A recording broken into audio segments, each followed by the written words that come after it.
Have you ever walked into a Catholic church and felt overwhelmed by the beautiful statues surrounding you? Perhaps you've wondered why Catholics have so many statues, especially of the Virgin Mary. Are they worshiping these statues? Today, we're diving deep into the fascinating world of Marian statues to uncover their true meaning and importance in Catholic faith. Welcome to the Heart of Catholicism YouTube channel, The Catholic Path to Peace, where God's faith changes our lives. Let's start by addressing the elephant in the room, the misconception that Catholics worship statues. This couldn't be further from the truth. Marian statues have a rich history and profound theological significance that goes far beyond mere decoration. From the early days of Christianity to the grand cathedrals of medieval Europe, statues of Mary have played a crucial role in expressing devotion and teaching the faith. The tradition of Marian statues can be traced back to the earliest Christian art. In the catacombs of Rome, we find some of the first depictions of Mary holding the infant Jesus. As Christianity spread and became more public, these images evolved into three-dimensional statues. By the Middle Ages, Marian statues had become a central feature of Catholic churches and devotional life. Think of world-famous statues like Our Lady of Lourdes in France, or the Christ the Redeemer statue in Rio de Janeiro.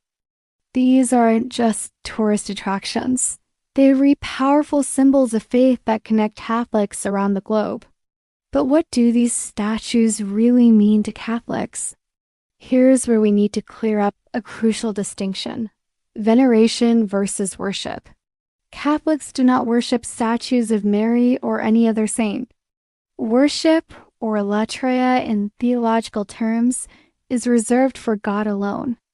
What Catholics practice towards Mary and the saints is called dulia, a form of honor and respect. Mary, being the Mother of God, receives a special form of veneration called hyperdulia. So, when you see a Catholic kneeling before a statue of Mary, lighting a candle, or placing flowers at its base, they're not worshiping the statue itself. These are symbolic acts of love and respect, much like how you might keep a photo of a loved one on your desk or visit a memorial to honor someone's memory. But how exactly should Catholics approach Marian statues in a way that's spiritually healthy and theologically sound? First and foremost, it's essential to remember that the statue is a representation, not the actual person of Mary. When praying before a statue, our thoughts and hearts should be directed towards the heavenly Mary and ultimately to God. Proper veneration might include gestures like bowing, making the sign of the cross, or touching the statue reverently.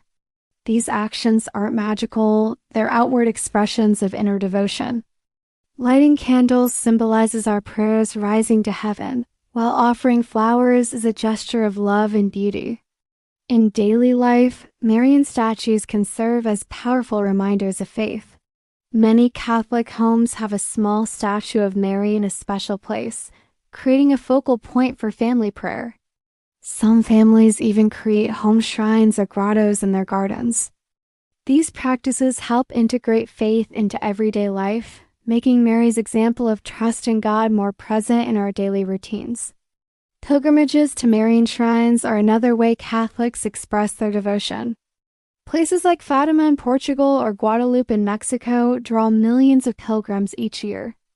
These journeys are not about worshiping statues, but about drawing closer to God through Mary as intercession and example. Now, let's address some common misunderstandings from our non-Catholic friends. The Bible does warn against idolatry, but it also shows examples of sacred images being used in worship, like the cherubim on the Ark of the Covenant. The key is that these images were never worshipped themselves, but served as aids to worship the one true God. Catholics see Marian statues in the same light, as aids to devotion, not objects of worship. Just as looking at a photo of a loved one can stir emotions and memories, gazing upon a statue of Mary can inspire us to greater faith and love for God. For those wanting to incorporate Marian devotion into their lives, here are some practical tips. When choosing a statue for your home, Select one that speaks to your heart and reflects an aspect of Mary's life that inspires you. Place it in a respectful location where it can serve as a reminder of faith without becoming a mere decoration. Use the statue as a focal point for prayer, perhaps lighting a candle before it during family rosary time. Teach children the difference between honoring Mary and worshiping God, using the statue as a teaching tool about faith, humility, and trust in God's plan. As we conclude, let's remember that Marian statues, beautiful as they may be, are ultimately signs pointing us towards a deeper reality. They remind us of Mary's role as our spiritual mother, a guide on our journey of faith, and a powerful intercessor before God. Mary always leads us to her son, Jesus. Her famous words at the wedding of Cana, "Do whatever he tells you," encapsulate her mission. So, as we honor Mary through statues and other devotions, let us always keep our hearts fixed on the ultimate goal, a deeper love and relationship with Christ. Whether you're a lifelong Catholic, a curious seeker, or someone who's always wondered about those statues in Catholic churches, I hope this exploration has shed some light on their meaning and importance. Remember, in Catholic faith, every expression of devotion to Mary is meant to bring us closer to Jesus. So the next time you see a Marian statue, may it inspire you to open your heart to God's love and grace.